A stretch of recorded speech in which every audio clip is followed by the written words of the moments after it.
When the pain runs, when the pain runs, when the pain runs deep, being on the brain for what feels like weeks. Up every night, I could hardly sleep, trying to fill a void. Tonight on Talent You Should Know, presented by 925 Grind, we are going to have DJ Zenas. The last time we spoke to him, it was 2018, and he was going on his first European tour. Well, everyone, thanks for joining us. We have here with us DJ Zenas. How are you? I am doing well. How are you? I am so good. I'm so happy to see you. And I will tell you why, because our last interview was like such a mess. It was like a good mess because it was so much comedy in it. Like when I listened to it over again, Yeah. it was like I was talking to a friend of mine. So I was really excited that you could do this again. And then I wanted to just like, I want to let you know how much I love your management team. Okay. Because this is how it played out. Like, just close your eyes for a second. Yeah. Okay. Imagine like you're in a movie, right? And you're trying to break in somewhere, right? Mm-hmm. And you trip the wire, you trip the laser, and like everyone comes swooping down. Yep. The guns. Yep. That's how it happened when I put that picture of you that wasn't authorized. I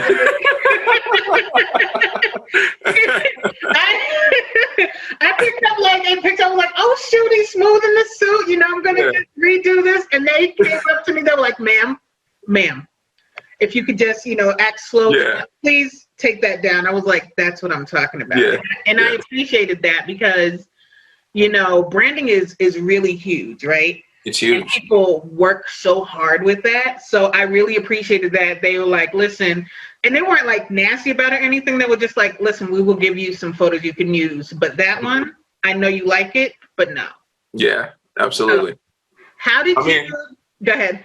No, I was just gonna say I'll be sure to pass on that that recommendation that you got for them. Like, I mean, I love my team as well. So I mean, like they do an amazing job. And I mean, obviously we're a small team, but building. But like the biggest thing is obviously like just like you mentioned is branding. Right. And so we have a vision and we all align with it. And so really we're just working on executing that. So I'll be sure to relay that information to them because Please. And now, as far as the vision, and maybe I'm reading the concept wrong, right? Mm-hmm. But when you wipe out the eyes, is that because the eyes are like the window to the soul, and maybe you don't want to reveal that too much, or what is the concept behind that?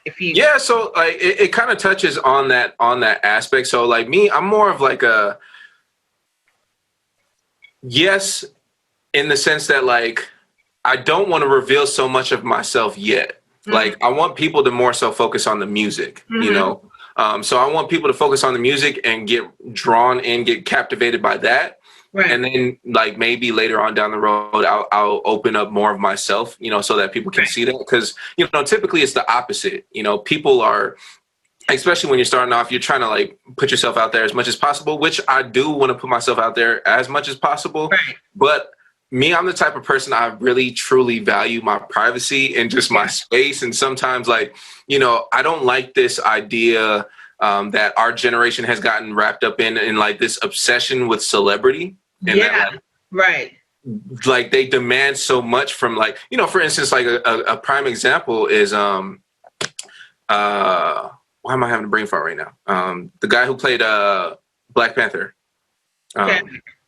Chadwick Boseman. A lot of people were upset that he hid his illness from the world, and I'm just like, that's like this man is dealing with a terminal illness, and you're mad at him for not sharing that, like disclosing that information. And to me, it's just like I don't like things like that. Like I obviously like I love what I do. I love music. Like I love sharing that with the world, but at the same time, I value my own, like my sanity. My biggest, like it's the biggest thing is my sanity. Like I couldn't imagine being like a Drake. I don't even know if I'd want to be that level because like, like just I like being able to go to the grocery store. Like not being able to go to the grocery. And so like I think that's the biggest thing. Like yes, it kind of like intertwines with that idea of like the eyes are the windows to the soul.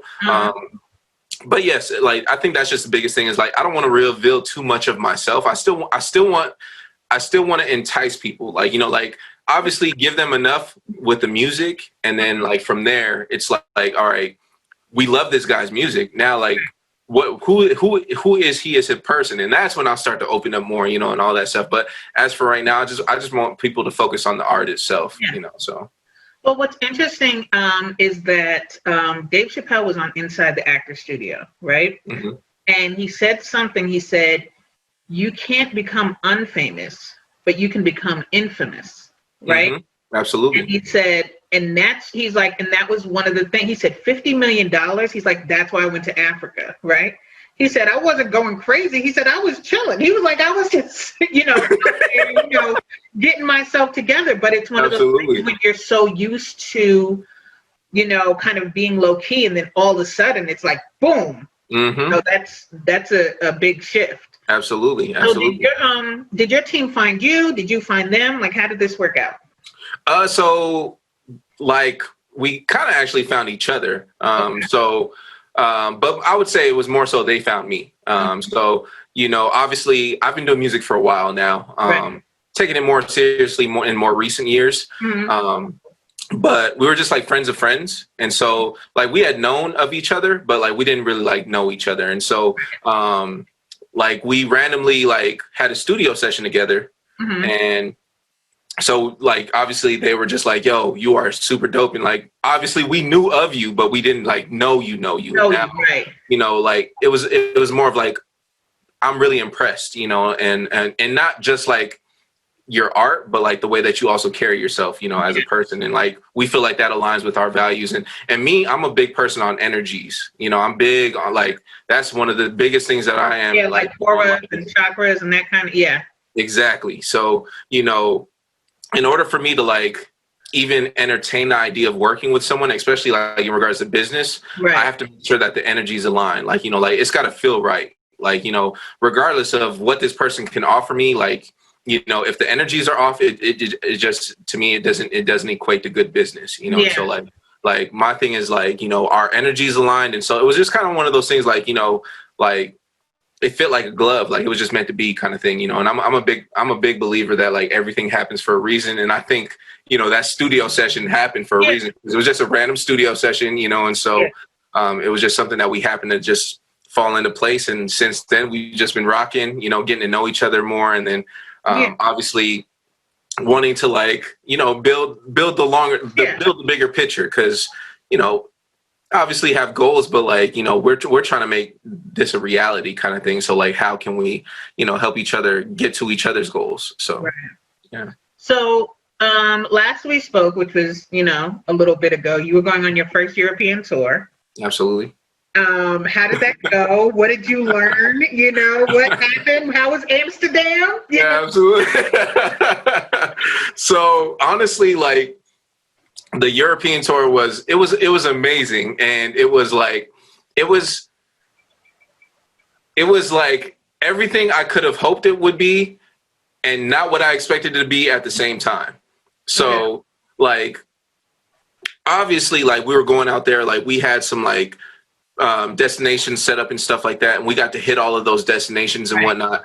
But the biggest thing is like, so I guess, financially, it wasn't what I expected it to be, I think like people, especially like artists, like we have this idea in our minds that like, we're going to go on tour and we're about to bank off of this. Like, it was just we're about to be breaded, kind of thing, which is obviously like the goal. That's always ideal, but I found out really fast that that's not the case. Obviously, like, with like a lot of expenses, and just like, sometimes room and board isn't always covered. And sometimes you find yourself coming out of pocket, to cover these expenses. And it's just like, okay, this, I guess, maybe this wasn't set up the way that I thought it would have been. Like, was it in the contract and how it was like? Exactly.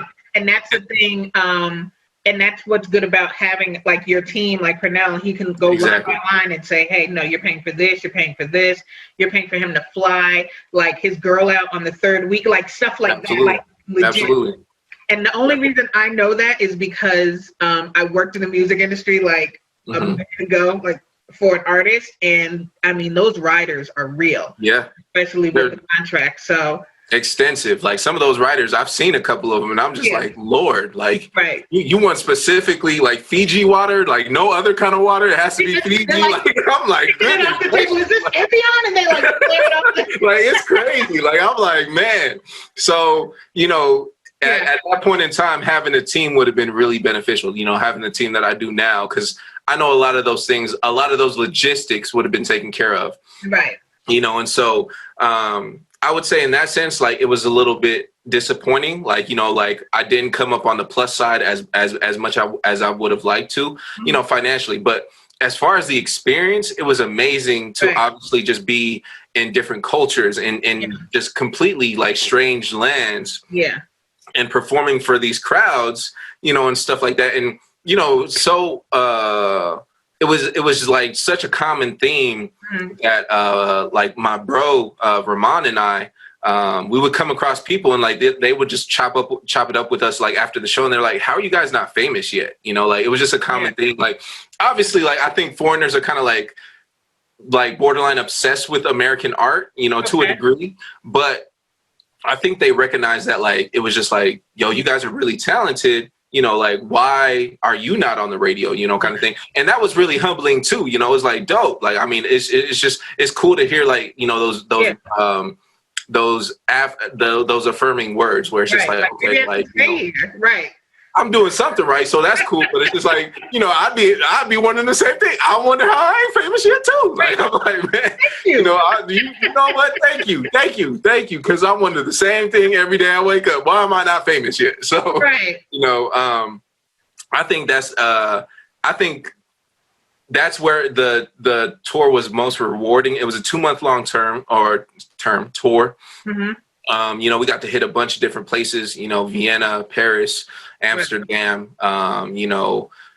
It was just amazing, and so it was really cool in getting to see the world and do things like see places that we obviously probably never would have on any other like accord for whatever reason. Maybe we would have, but like, getting to do that. But, I think it was everything. Like, I think that's just the best way to sum it up. It was everything that I could have imagined it would be, and not what I expected it to be at the same time for those reasons.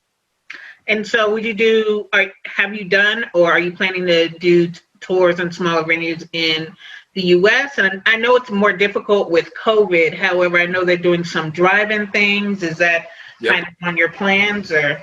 So I do really like, cause I mean, I love performing. So like, it's definitely on the radar, for myself and for the team, but we just want to make sure that like, it makes sense. I think that's the biggest thing is just like making sure, cause like, obviously, we've come to a point where it's just like, we want to start breaking that mold of like local. Like we want to like, we want to start ascending from that level where it's just like, we're not like my bro Ramon came up with the perfect word for it. So, there's local and then there's mainstream. Mm-hmm. We call it midstream, so like that's, we're not mainstream, we're midstream. So like, that's where like, we're trying to ascend from that local level. And like, obviously we still want to like be relevant in our local markets. Yeah. But, we also do want to start ascending to certain levels and like,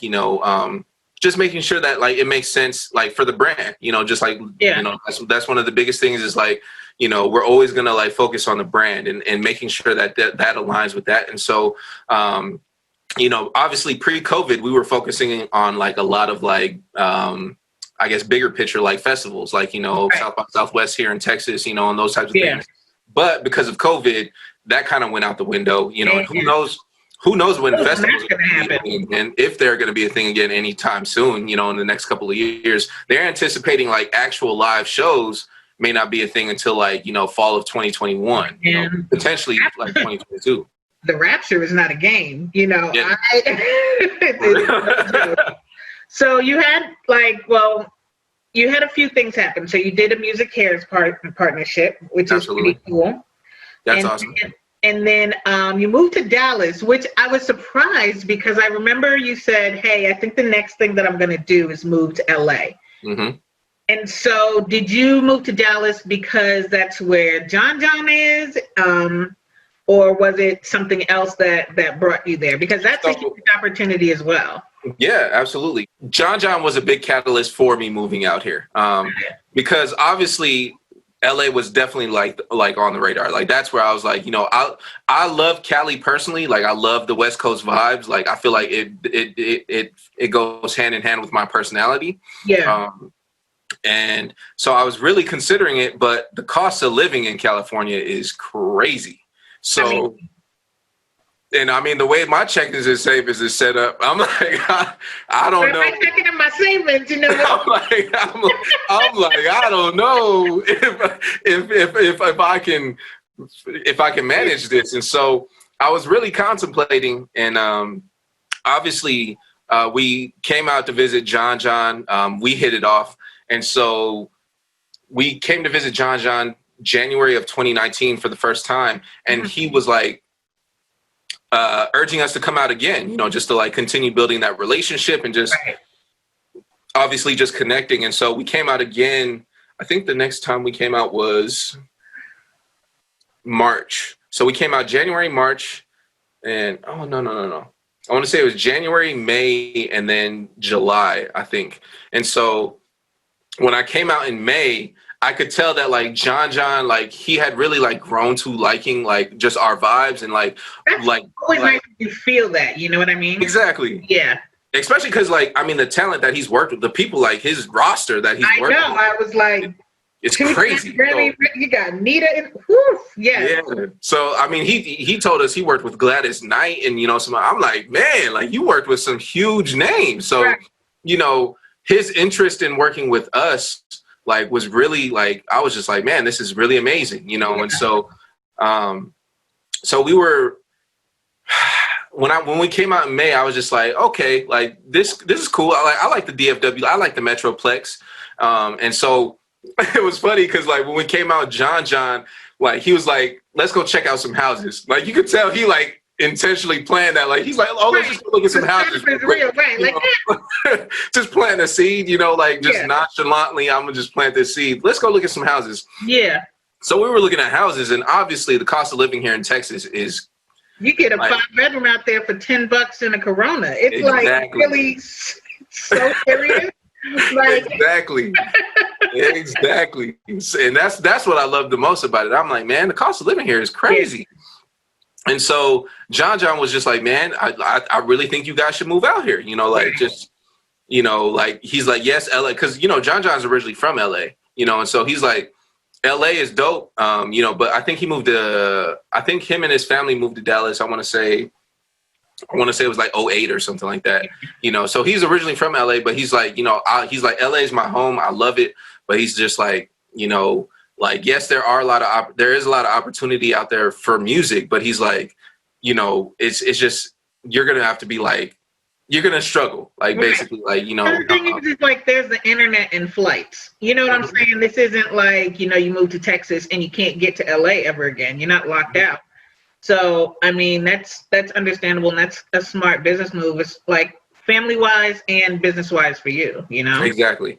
So I think that was the biggest thing. Like, I was just like, well, so I really weighed out my options. And I was like, one of the biggest things too, just like you said, a business move, like one of the biggest things, one of my bigger goals for myself personally is I really want to be like heavy in real estate, owning like a lot of property and a lot of land.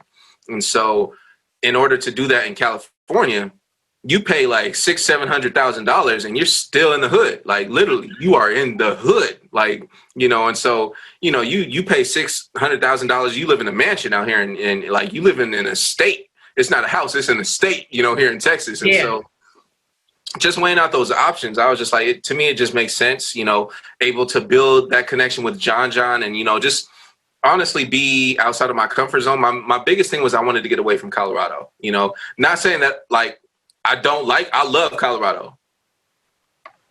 But I love Colorado. Like that's my home. That's your heart. That's your home. But I was so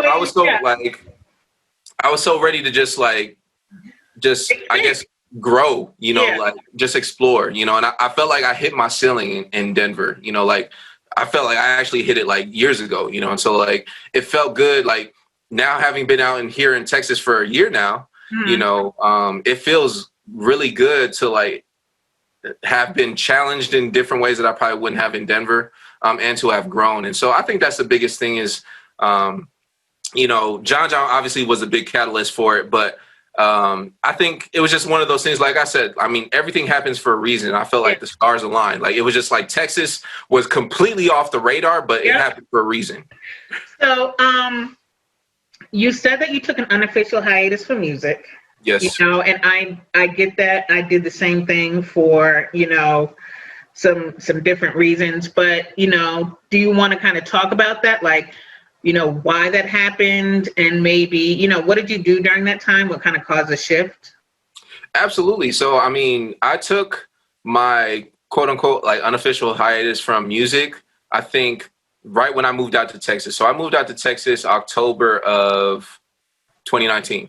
And I didn't get back into, it wasn't like a super long hiatus, but it was about 3 months. I didn't get back into music until like, I would say like January of this year, 2020. So like it was like about a 3-month hiatus. It wasn't like a really long duration, but for me that's long because like typically, especially when you're doing it every day, right? Exactly. Like if I'm not writing, I'm producing, you know, I'm doing something like, you know, like I'm DJing, I'm always doing something. And so like that was like a long time for me, you know, and the biggest thing was I think like the shift from Colorado to Texas.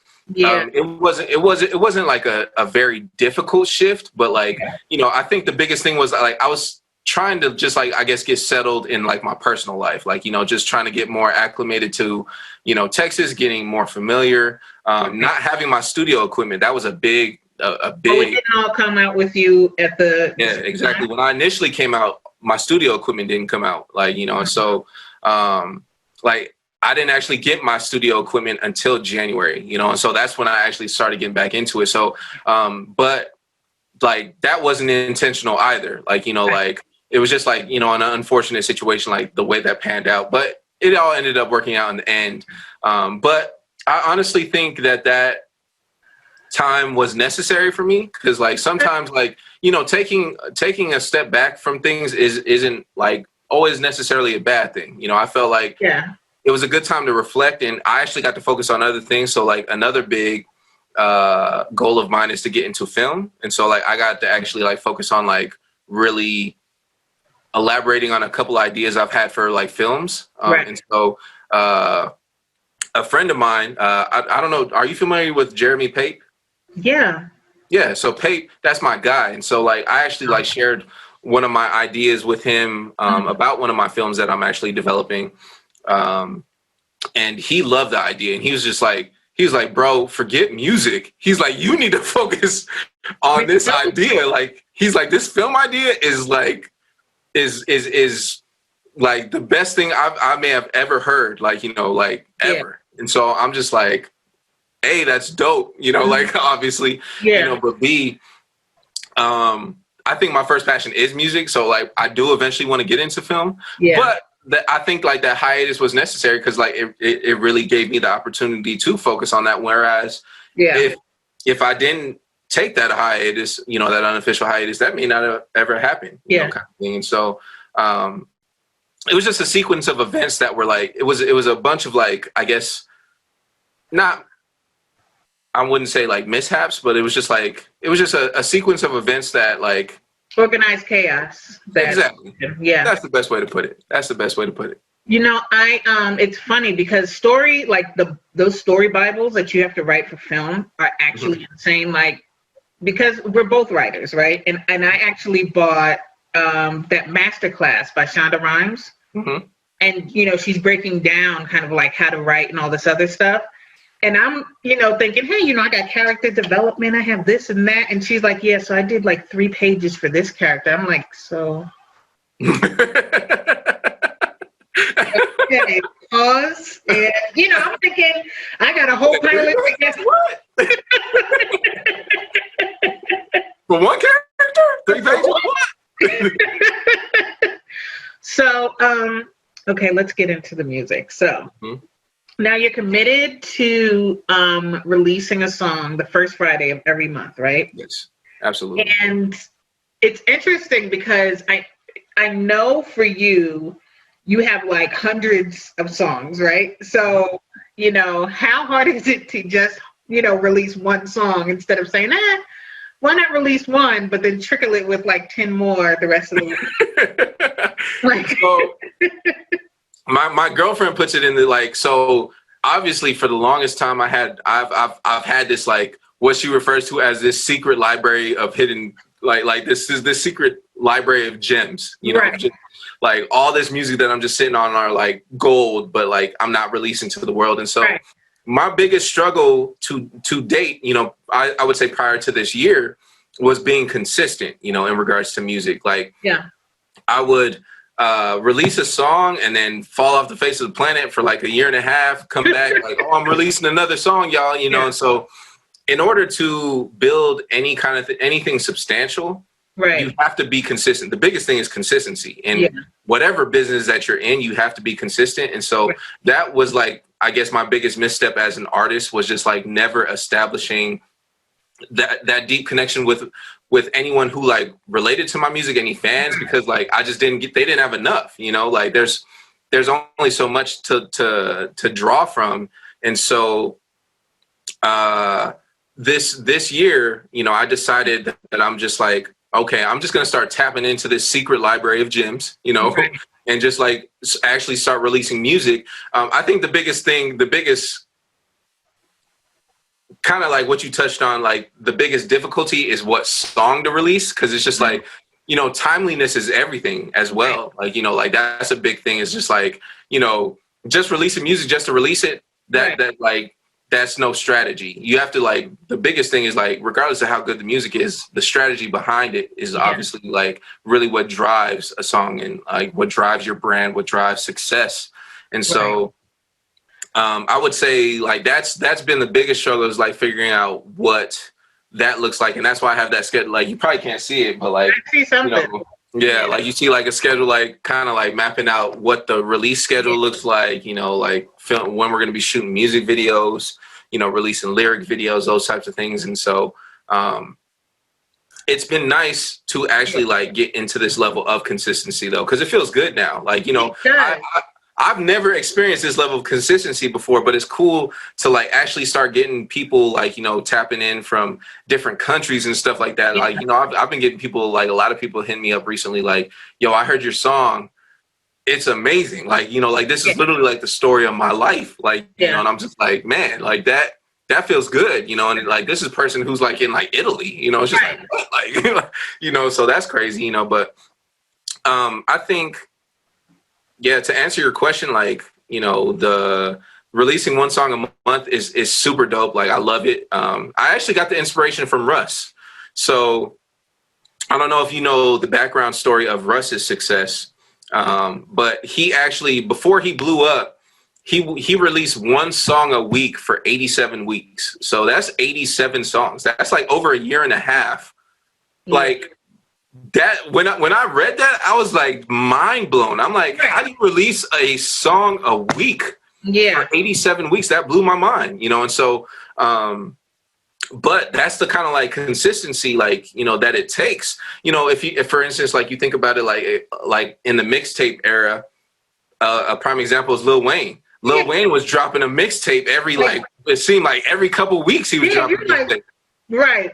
And so but as opposed to dropping a single a week, like he was just dropping like, like a 16 track mixtape, every couple of weeks, or what it seemed like every month, whatever, however, Wayne at his peak, he was dropping so much music, but that's why people clung on, like, that's why they clung to him. Cause like he was so consistent.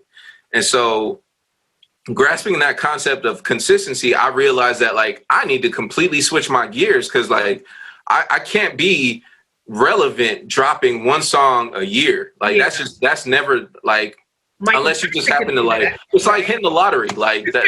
Like it's like hitting the chances of that happening is like hitting the lottery. So I knew I had to switch my gears. Yeah.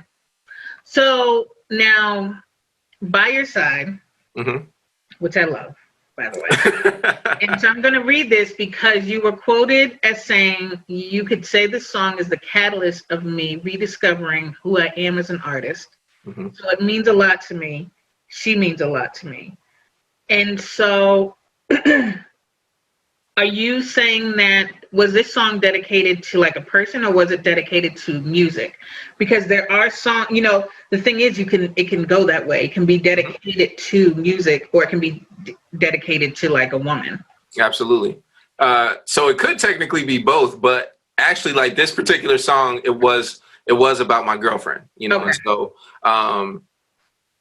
like I said, I was on a hiatus for like a couple of months. Yeah. And so I didn't write a single song during that period either. Like, so, you know, like, it was just kind of like this just period of like limbo. Like, you know, like obviously, like I said, I was focusing on other things, but when I actually got back into the groove, like, you know, like I said, this was in January, mm-hmm. Like that was literally like the first, when I say that I got my studio equipment, like that same day I made that song, you know? Right. You just spent the whole day like hooking everything up. Literally. And then you made it right.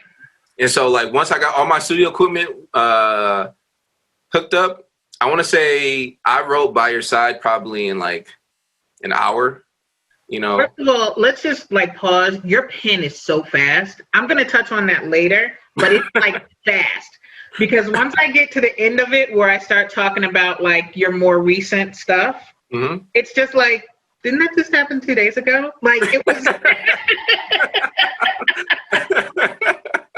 So, I mean, and not everyone has that gift. Not everyone can like, you know, can create something and then say, oh, and here are the lyrics to it too. Yeah. And so especially the way like the wordplay was over the beat on that was just like, it was so mm-hmm. sick. So. I appreciate that. Yeah. And then you had Into You, which there were like 5 videos to it, but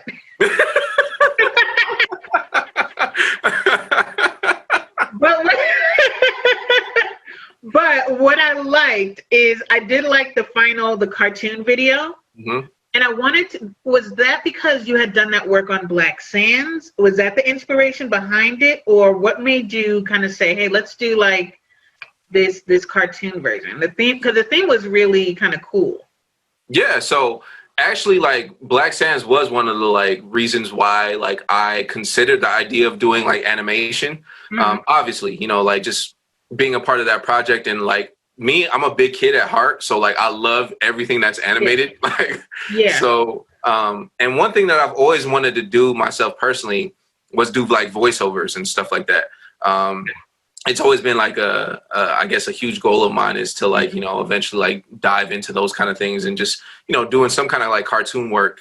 And because of this shift, like that my team and I presented, like, you know, with me kind of like not necessarily concealing my identity, but blocking, like that conceals my identity enough to where it's just like, you know, we kind of came to the conclusion. We were like, okay, so how do we do music videos though? You know, yeah. And so with obviously drawing that inspiration from Black Sands and with the, I guess the problem that like, not necessarily a problem, but like the workaround that we were presented with like me wanting to conceal my identity to a degree, I was just kind of like, well, let's just do like an animated series. So I actually wanted to release an EP called Zenas of 6 songs. That was the initial intent, was to release an EP of 6 songs with a video corresponding with every song. Right. And that each video like being a what is the word I'm looking story or a story, but like non-sequential, like they don't connect, but it's episodic. Yes. And I wanted to do an episodic story within the videos, but then at the end, like drawing a connection between all of them. Like they're episodes, but at the end they somehow connect. And so that was my initial intent. But I'm not gonna lie, like just to be real with you, animation is expensive. So because it's frame, but like people don't realize like it's frame by frame. Like you have to draw, then you have to move the hand, and you have to. It's a lot. Absolutely. Yeah. Absolutely. And so that's where that plan kind of backfired, because it was a really cool idea, and a lot of people actually gravitated towards the video. They liked the concept, they liked the theme, they liked the colors, and I loved it myself. But like, animation is really expensive, and so like, just on the budget that my team and I were trying to operate on, we were like, man, can we really execute this and still have a sufficient enough budget to market as well? Because like, you got to think, just doing the videos is one thing. Like, marketing is probably, not even probably, I would say, is way more important than actually like the content itself. Without starting to GoFundMe, right? Like, exactly. Exactly. So I will say this: the Call Me Barry White, loving every inch of you, even your cellulite. Even the, especially the cellulite. Yep. Speaking of my heart right there, but you know. So then you have Supersonic.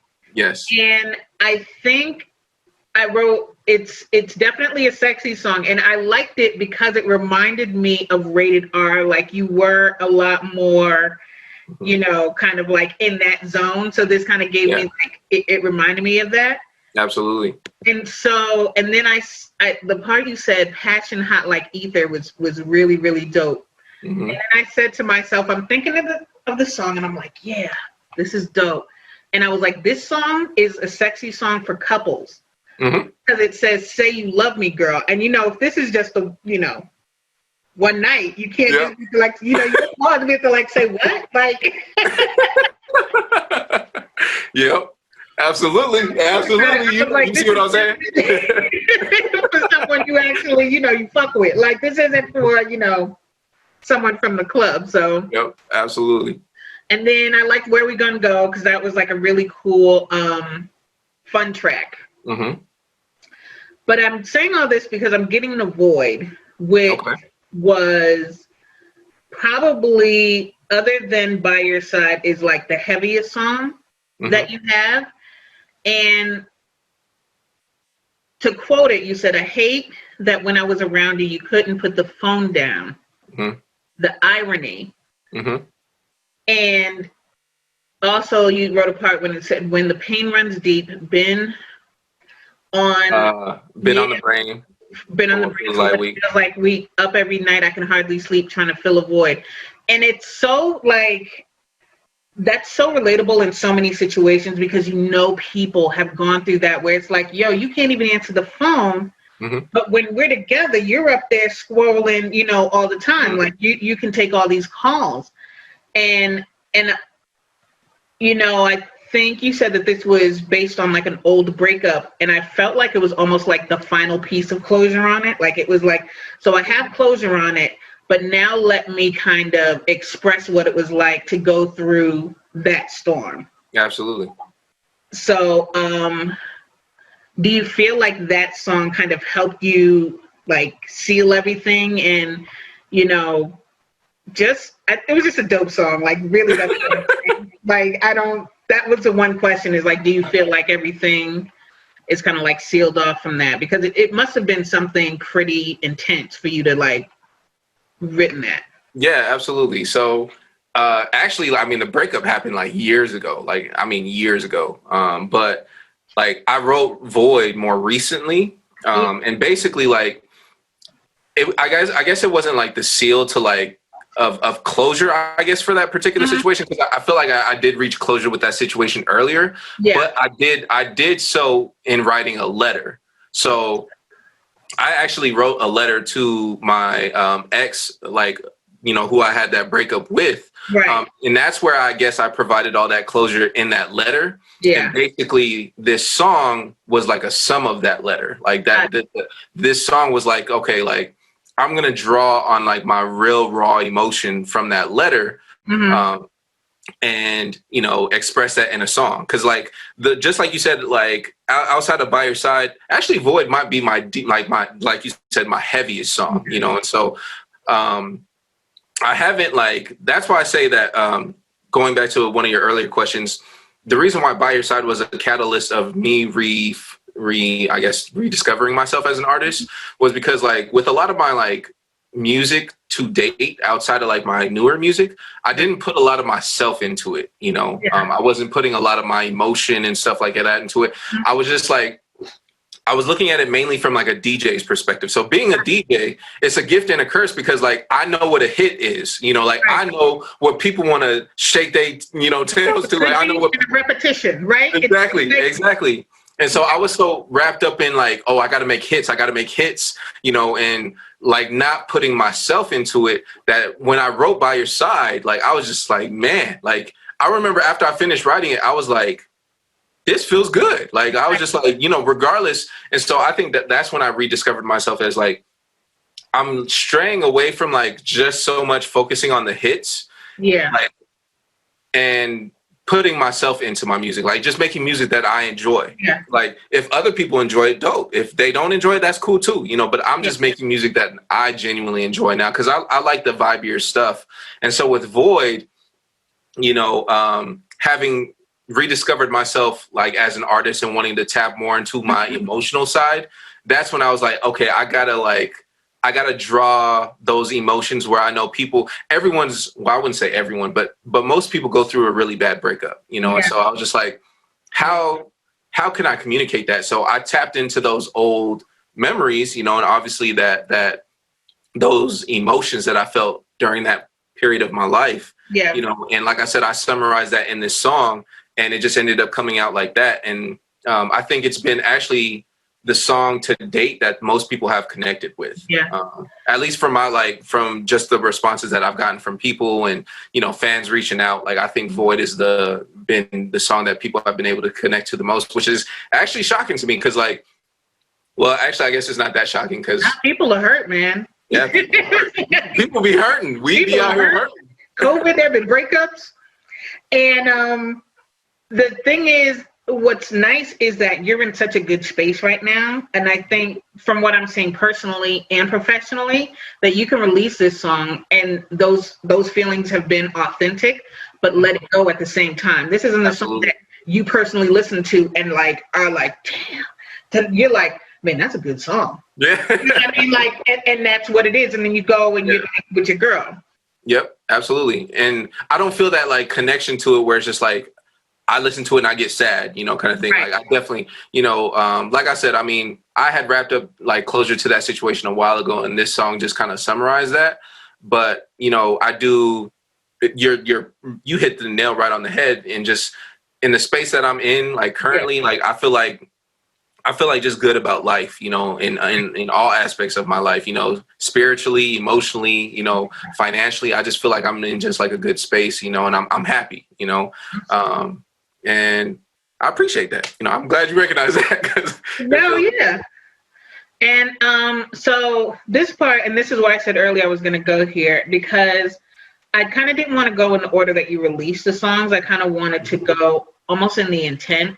And the last 6 months, you know, you've released some like super powerful songs. So there were 3 that like, you know, obviously really hit hard. And the first one was Rona. Mm-hmm. And you said, can't pay my bills, can't pay my rent, no help from the government. Absolutely. That's some real shit right there. Like, not only are you shutting down my only source of income, but then I'm not really getting any relief from this, right? Mm-hmm. And I can't go anywhere. And then I don't think the eviction freeze happened until, you know, maybe June or July. So from March to June, you know, people are getting kicked out and that kind of stuff. And that was so powerful for you to kind of like acknowledge that. Yeah. Was that firsthand in any way, not necessarily with you, but with anyone you knew? Or were you just kind of like relating from what you saw? Kind of relating from what I saw, but I mean, like I was going like, you know, I definitely was going through it financially. Like, you know, I think everyone, you know, was impacted in some way. You know, some people have been, you know, blessed with opportunities to like, you know, maintain their jobs and stuff like that.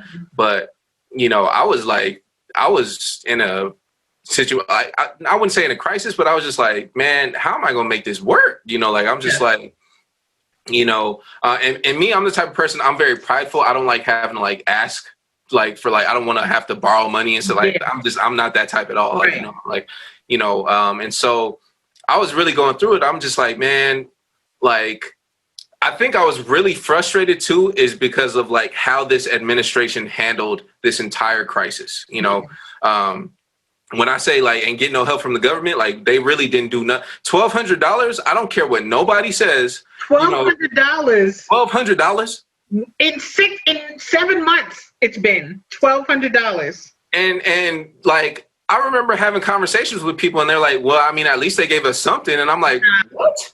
I'm like, Canada is giving their residents $2,000 a month for the next like 4 months, you know, and then they're going to reassess the situation after that. I'm like, that's what taking care of your people is actually actually looks like, you know, whereas the US, like, you know, I feel like I was really frustrated because so many people were so focused on like, we're wrapped up in this idea of capitalism, like, oh, I need to get back to work and I need to do this. And it's just like, I get that people need to work and stuff like that.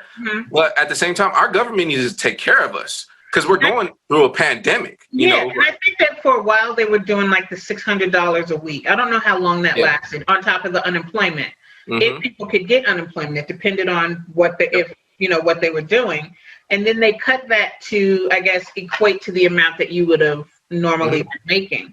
And that's fine for people who can get, you know, unemployment. But what about the entrepreneurs who just left everything, you know, before the pandemic hit, don't qualify for PPP, right?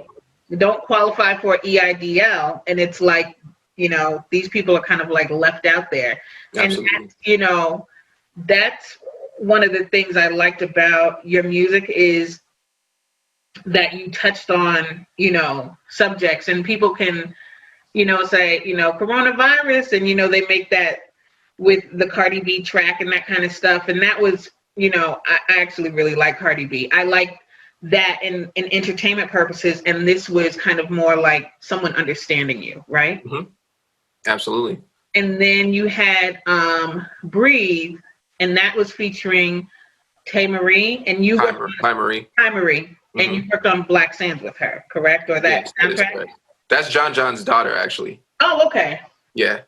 And so the part I like, it said, Justice Nah got me feeling like just us. And then you said, not the time to be silent, not while our people are dying. And, you know, with George Floyd and, you know, Breonna Taylor and, you know, there's so many other, you know, people not have just been killed, but then they're and noticeably killed, right? They're murdered. Absolutely. But also, you know, I say this all the time. I said, there have been about 22 hangings in the U.S. this year. We don't hang ourselves. Okay, like we don't. That's not what we do. Okay, so that's not something we do. And when you said the "I Can't Breathe" chant at the end resonated so much because it was almost like not just the community saying "I can't breathe," but then it was the people who already passed. And I don't know, was that your intent? Because that's how it felt when I heard it. I don't know if that was my intent. Like, that wasn't my direct intent. I think my direct intent was to just like, I think that's like just like a chant that like everyone could relate to so much, like especially when you're of our skin color. You know, it was just something that you felt that in your soul, like, you know, like you feel those 3 words, I can't breathe, like resonate with you so much, you know, when you're of our skin color, you know, kind of thing. And so that's why I wanted to include that chant, you know, in the song. Cause like, you know, if the message didn't get across to you, you know, from what I was saying, I hope this chant does, because like this is something that we all relate to, and not just people of our color. There's a lot of people of other colors that recognize like, you know, the injustices that are, you know, occurring in our world, in our society as well. And so, you know, I think that was the biggest thing was I just really I wanted the message to resonate with people that like, you know, this is unacceptable. You know, that's really just the biggest thing, you know, like period. Like I just don't understand. No part of it. They're like, and that's why when people like try to, I guess, bring up arguments against like Black Lives Matter, I'm just like, There's no argument. Like there should be like racism needs to end. Like there shouldn't be no and or if or but. Like just period. Racism needs to end. This is unacceptable. Right. But no, there shouldn't be any buts or and so you know. That was really just the message that I wanted to convey in that song. It's just like, this is unacceptable, and I'm just gonna like say exactly how I feel about this, because you know it's ridiculous to have to witness these like modern day lynchings, you know, of our people. You know, George Floyd, that was a modern day lynching. I don't care what nobody says. That man just got straight up, and that's happened. That happened here in Aurora with that boy who was Elijah McClain. Yes. Just walking back from the store, you know what I mean? And like, I couldn't even listen to the whole transcript because it was so upsetting. But I mean, this has happened. So I mean, it's happened in New York. I mean, all over the country, and you're just like, when does it stop? Yeah, and it's frustrating. It is really frustrating, you know. And I think that's the biggest thing of like, you know, with me tapping more into my emotions, you know, with my music now. I just really want to focus on like conveying my own personal thoughts. Like a lot of the times, like it's therapeutic for me. I just want to get my own thoughts like on wax. Like that's the reason why I record these songs, because it's just like therapeutic for me to like communicate, like to it's like me thinking out loud. It's like, so this is how I feel about it. And obviously, like if the message resonates with people, that's dope. But like I said, I mean, I just want to make music that A, feels good, and like B, that like has a message in it, you know, like that's my biggest thing. What's his name? Toby Nigwe. Are you familiar with him? I'm not. The Try Jesus. You gotta have heard of it. Yes. Oh my gosh.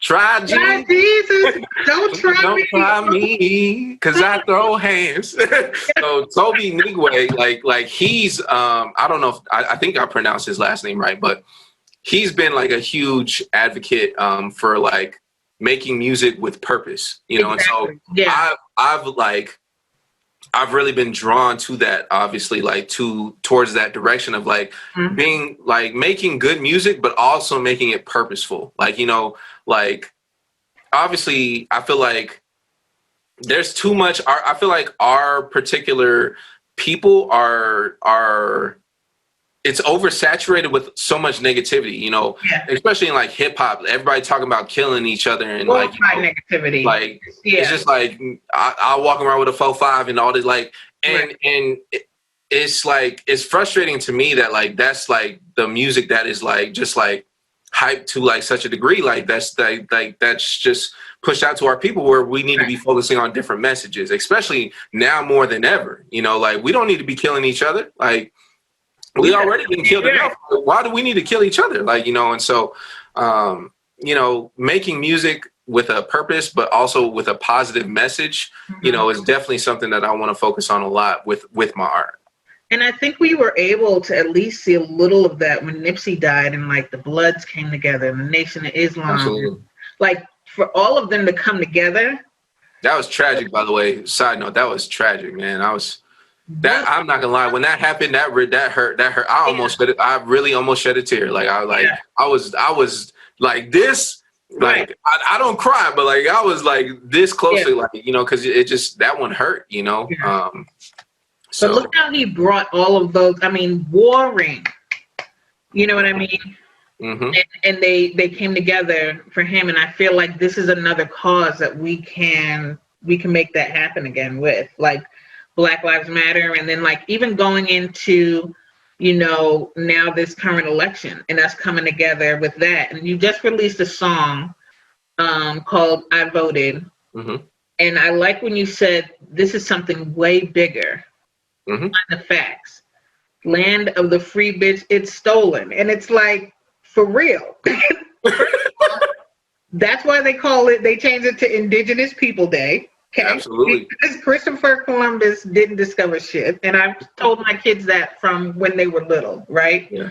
And I think it's so important. Like, people don't realize the power of their vote, because even though, honestly, the presidential election is based off of the electoral votes from all the states, still like your Senate stuff. There's still other stuff on that, ballot.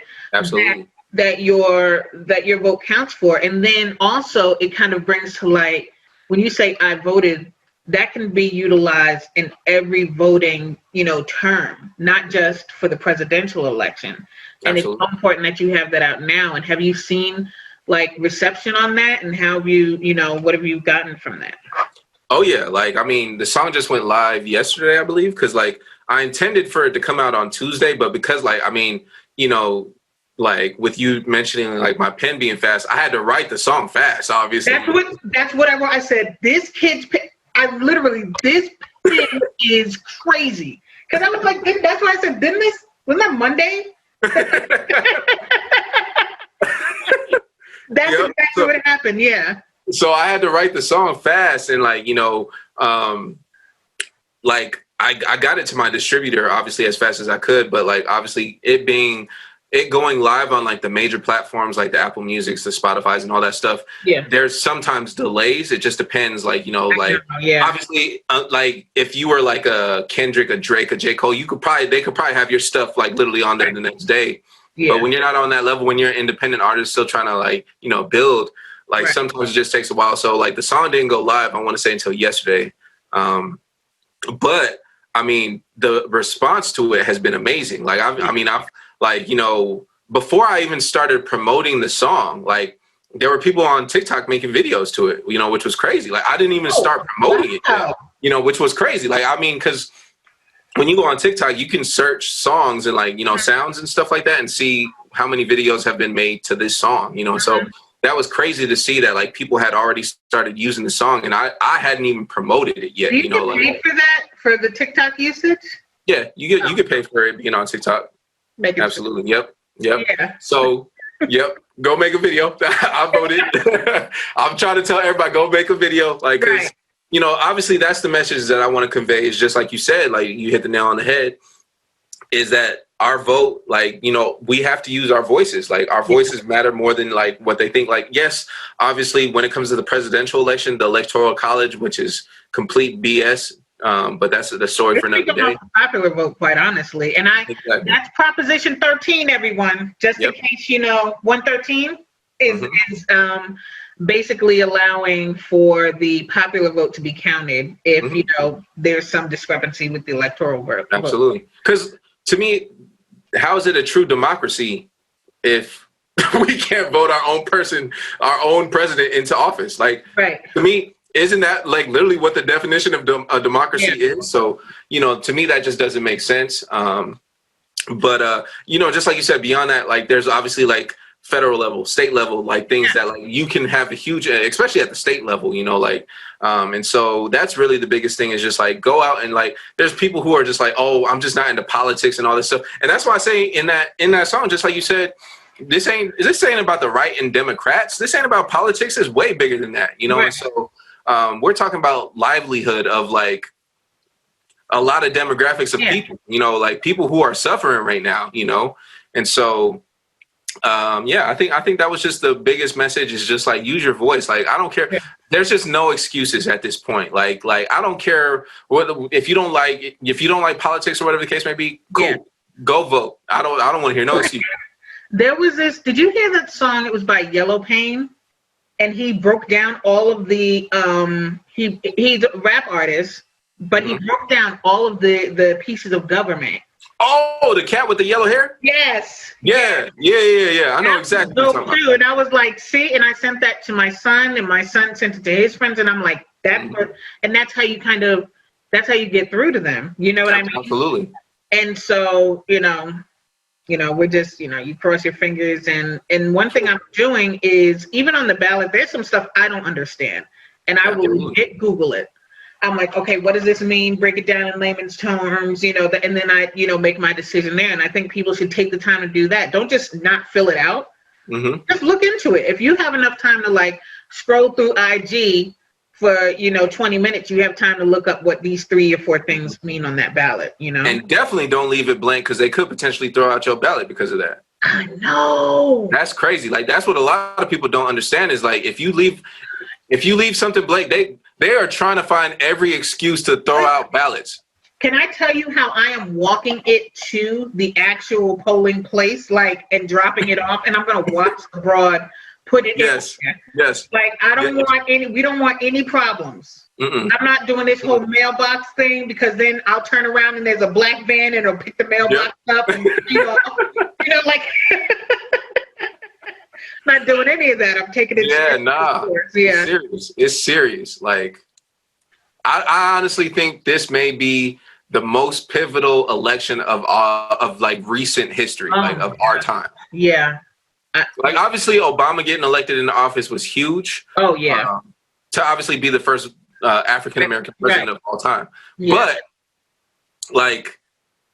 This election, though, like this, I think this is going to determine a lot, because, like, that's why another one of the bars I say in the song is "We on the edge of war," because we on the edge of war. He tell his boys stand down. Like, I'm like, we're there. Like, people like are already like on the edge where we're just like, okay, like it's really about to go down. What's going to happen? And it's one of those things, like, we have our people too. We could tell stand back and stand by. There's a whole, bunch of groups. Absolutely. Called to arms, but it's one of those things, like, it shouldn't have to get there, and that's why this election is so important, because even just that little thing, the fact that we're talking like this, the divisiveness that is in this country right now, is a direct reflection of its leader, right? Absolutely. And so. We have to get rid of that. Like, listen, everybody knows Biden ain't perfect, and the independent option ain't perfect.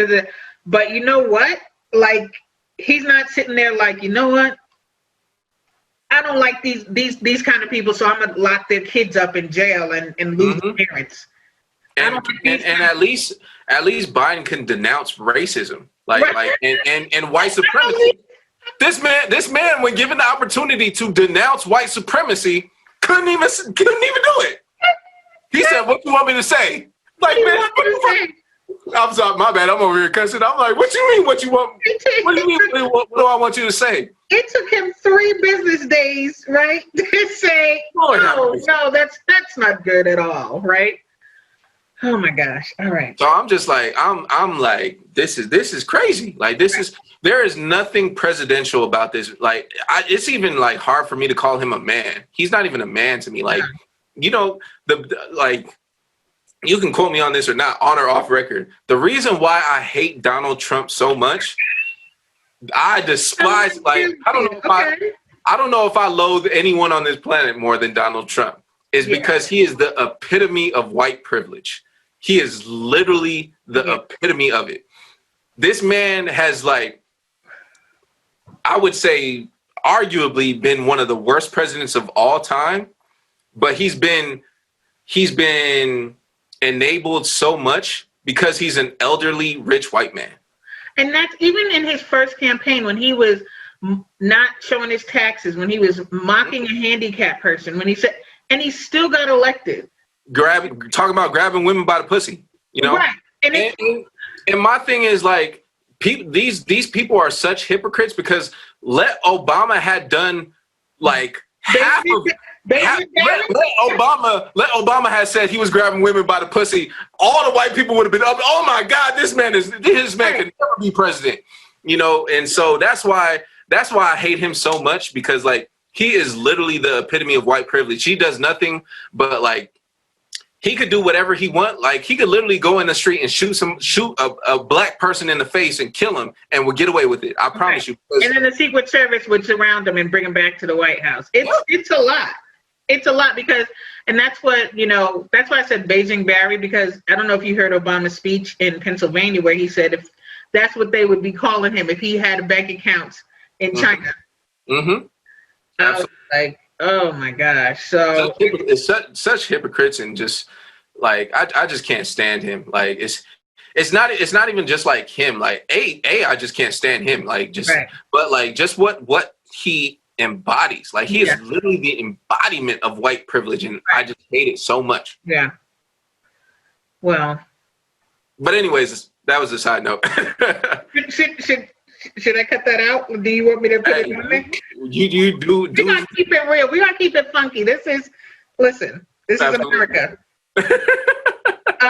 So now all of these songs that you're releasing now, do you plan on putting them on an EP, or are you working on a separate project?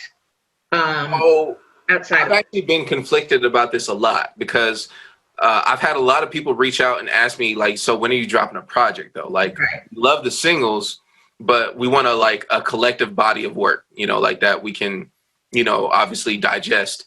And so I've really been on the fence because like in all the research and analysis that my team and I have been doing, like albums and EPs just don't really make sense in our generation. Like in our current, at our current point right now for an upcoming artist, for an established artist, yes, but for upcoming artists, because most people like art is digested so quickly now. It's so here and there that it's just like, you have like, for instance, a Lil Nas X, he like blew up and I think that might've been his run, kind of thing. And like, with an up and coming artist, like when's the last time you listened to an album from an artist that like wasn't known? Like you heard a song and you were like, you know what, I'm gonna go listen to this album. So you're actually asking the wrong person because I'm like that person. But I see what you're saying. Because I mean, I've asked people that like I've asked like friends. I've asked people like, I'm like, when's the last time you listened to a project from like someone you didn't know? Like most people gravitate towards singles because like they like a song, like, and even if they listen to the album, they might listen to the album one time, but they're gonna go back and listen to that one song that they like all the time. And it's just like, albums just don't really like. I'm not gonna say that they don't make sense, but like they just don't resonate with the general listener anymore. For the most part, most people just want to listen to a single, and like if they like it, they love it. They're gonna go and listen to that. They're more than likely not gonna listen to the rest of the music. Some people like yourself, the people who actually like want to like get to know an artist, or like if they just enjoy good music, they're like, well, this song is amazing. Let me go listen to more of it. Like you do find those kind of people, but I feel like people like yourself are way more rare. Like so. Can I make a suggestion? And this is just my little 2 or 3 cents. And finished glass of rona.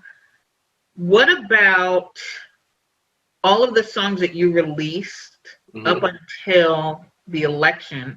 You make that an EP, and that is strictly for the vote. So this is okay. I'm going to release this the week prior, or the week of, or day of. You know what I'm saying? The election.